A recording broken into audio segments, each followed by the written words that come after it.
Te alabamos, Padre, por el hermoso privilegio de recibir tu palabra, tu voz, conocer tu voluntad, que nos hables y que podamos entenderte. Gracias, Señor, por estar con nosotros en esta reflexión. En el nombre de Jesús. Amén.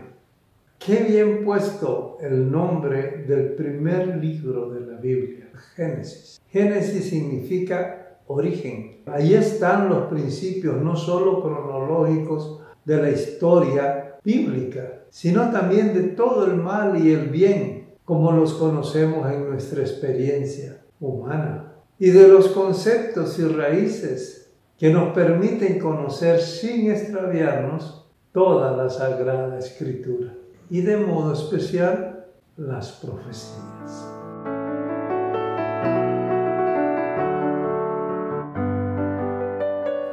La labor de los teólogos es interesante, como en la filosofía, en su búsqueda de la sabiduría y la verdad, desarrollan conceptos que pueden ser muchas veces equivocados o por lo menos confusos, pero algunas veces más afortunadas aportan conceptos brillantes que son de gran ayuda al investigador sincero.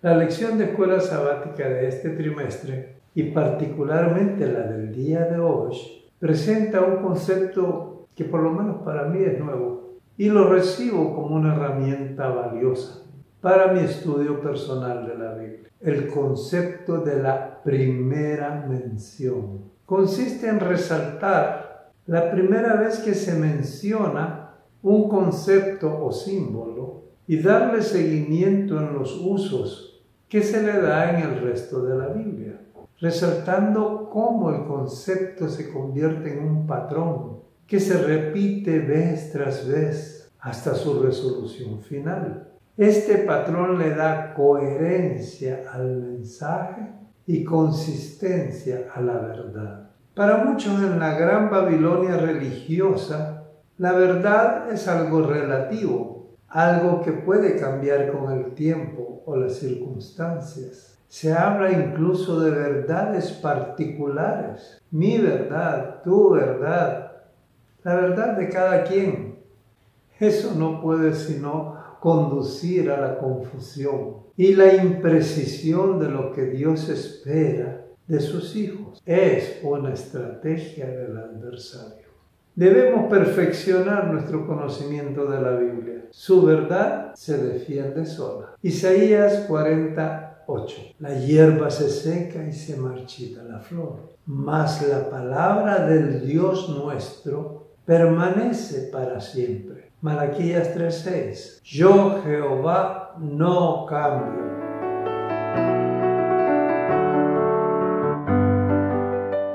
La primera mención de nuestra condición caída, que nos ha heredado una naturaleza pecaminosa, contaminada con una mezcla perniciosa del bien y el mal, no se nos da en el Génesis como un concepto para analizar intelectualmente, sino como la historia real de acontecimientos que nos permiten, además de conocer el suceso, vivirlo. Nos cuenta en los capítulos 2 y 3 la historia del árbol prohibido del conocimiento del bien y el mal, colocado a la par del árbol de la vida en el centro del jardín del Edén, como prueba de confianza y obediencia, y del fracaso de nuestros primeros padres al tomar la decisión equivocada. Dios había dicho, moriréis, mas el adversario dijo, no moriréis. Cuando Adán y Eva pecaron, era de esperarse ver a Adán y Eva caer muertos, sin vida. Pero en lugar de eso siguieron viviendo, pero no con la misma calidad de vida. Aquí la primera mención de la muerte nos la define no como la ausencia total de la vida, sino inicialmente como la pérdida de la naturaleza espiritual descrita en Romanos 3:23. Todos pecaron y están destituidos de la gloria de Dios. Gloria es definida en 1 Corintios 15:41 como brillo, resplandor, energía. Una es la gloria del sol, otra la gloria de la luna y otra la gloria de las estrellas, pues una estrella es diferente de la otra en gloria. Aquí acontece la primera mención de los conceptos naturaleza espiritual y naturaleza carnal. Adán y Eva fueron creados desnudos, pero no lo notaban, porque estaban revestidos de la gloria de Dios, que emanaba de la divinidad morando en su interior. Génesis 2:25. Estaban ambos desnudos, Adán y su mujer, pero no se avergonzaban. Después de la caída, nuestros primeros padres se dieron cuenta de que estaban desnudos y tuvieron miedo. Génesis 3:10. Oí tu voz en el huerto y tuve miedo porque estaba desnudo. Por eso me escondí. Habían perdido la gloria de Dios. Sus cuerpos quedaron desnudos de gloria, quedando solo la carne al descubierto. Sin Dios en su interior, quedaron desprotegidos y tuvieron miedo, con todos los sentimientos y emociones negativas que experimentamos en nuestra condición caída.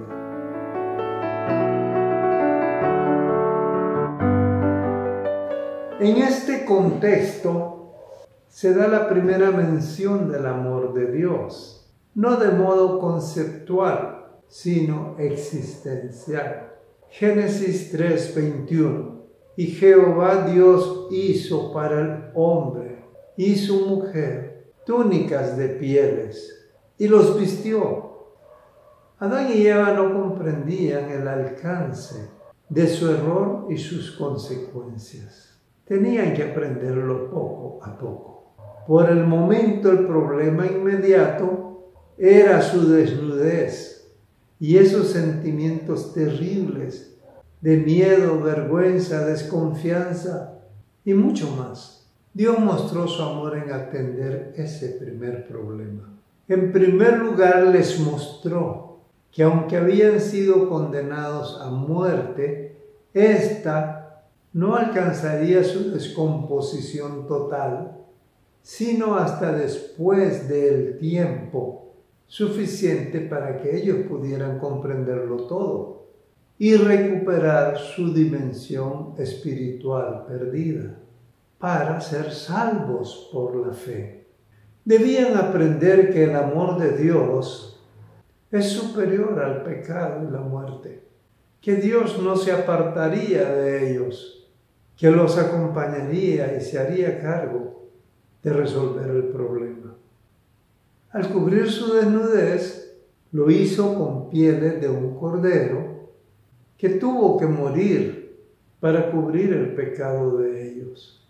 Les enseñó que esta primera mención de la muerte sustitutiva era el símbolo de la suprema expresión de su amor cuando en un futuro distante sacrificaría a su propio Hijo para salvar a toda la humanidad. De ahí en adelante todos los hijos de Dios debían sacrificar corderos para el ritual del perdón de pecados y la salvación. El concepto se clarifica de modo absoluto siglos más tarde, cuando el Hijo de Dios se haría humano, y al verlo Juan el Bautista le reconoció como el Mesías prometido. Juan 1:29. Este es el Cordero de Dios que quita el pecado del mundo. Todos los corderos sacrificados desde Adán simbolizaban a Jesucristo, el Cordero de Dios. Ya hemos cubierto la primera mención del concepto sobre la muerte con lo resaltado de ayer, pero resaltamos en la lección de hoy que a pesar de siglos de experiencia con este terrible desenlace de la vida, nos atrapa y nuestra manera de responder, procurando acostumbrarnos a ella, viendo la muerte como algo natural, que debemos aceptar, visto que no podemos resolverlo, pero sigue sin tener sentido. Ninguna madre da a luz un hijo pensando que éste tiene que morir. La muerte sigue siendo un intruso, indeseable, despreciable, odiado. Es verdad que debemos saludablemente aceptar la muerte como parte de nuestra naturaleza caída y llevar nuestro duelo controlado, de modo que podamos superar la pérdida sin arruinar nuestras vidas, hasta que nos toque el turno a nosotros.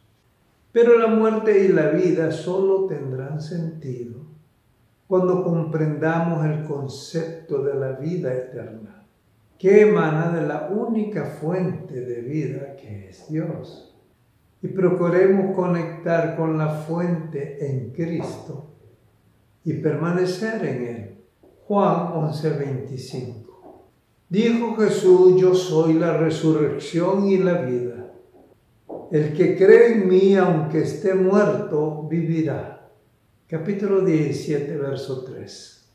Y esta es la vida eterna, que te conozcan a ti, el único Dios verdadero, y a Jesucristo, a quien has enviado. La muerte y la vida solo tienen sentido en el marco del conflicto cósmico. Y es nuestro consuelo y esperanza saber que el problema de la muerte tiene solución en las manos de Dios y que pronto llegará a su final. Apocalipsis 21:4. Enjugará Dios toda lágrima de los ojos de ellos, y ya no habrá más muerte, ni habrá más llanto, ni clamor, ni dolor, porque las primeras cosas ya pasaron. La primera mención de un adversario de Dios en abierta rebelión a su gobierno se da en Génesis 3, aunque ahí se lo presente en la forma de un animal, la serpiente. La primera vez que se menciona a Satanás por su nombre es en el libro de Job, el cual es sabido que fue el primer libro del Antiguo Testamento que se escribió. Y la primera vez que se lo relaciona con la serpiente del Génesis es en Apocalipsis 12:9. Y fue lanzado fuera el gran dragón, la serpiente antigua, que se llama Diablo y Satanás, el cual engaña al mundo entero. Esta relación de textos desde el Génesis hasta el Apocalipsis demuestra la efectividad del principio de primera mención y el desarrollo del concepto en toda la historia sagrada como un todo coherente. De esta manera, los cristianos conscientes y alertas, debemos identificar las trampas espirituales del adversario, aunque estén disfrazadas de cosas normales y hasta inocentes, siendo la clave que de cualquier manera contraríen la voluntad de Dios y nuestra salud espiritual. Una de las estratagemas de Satanás más efectivas lleva el disfraz de lo cultural, canciones con letras negativas, bailes insinuantes, poesías y discursos que distorsionan los valores, literatura, aún la más clásica, que no contribuye a lo sano. En nombre de la cultura se juega con el diablo, con la muerte, la infidelidad, el adulterio y muchos otros antivalores. Filipenses 4:8. Todo lo que es verdadero, todo lo honesto, todo lo justo, todo lo puro, todo lo amable, todo lo que es de buen nombre, si hay virtud alguna, si algo digno de alabanza, en esto pensad. Efesios 6:11. Vestíos de toda la armadura de Dios, para que podáis estar firmes contra las acechanzas del diablo.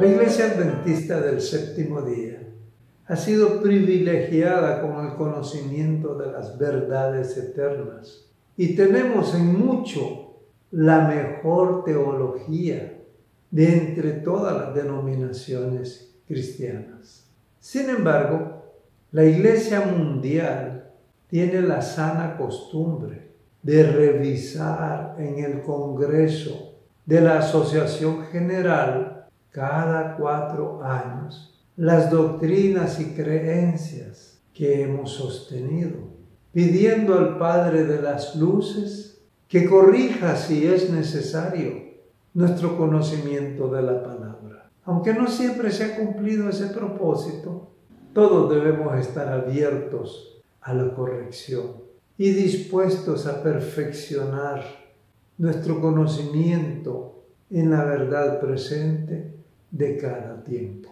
La lección final de esta semana nos anima a mantener el equilibrio entre el deseo de crecer constantemente en nuestra comprensión de la revelación y la importancia de permanecer anclados en las verdades que ya han sido reveladas. Pidamos a Dios el discernimiento para ser guiados de luz en luz por el Espíritu de la verdad. Bendiciones.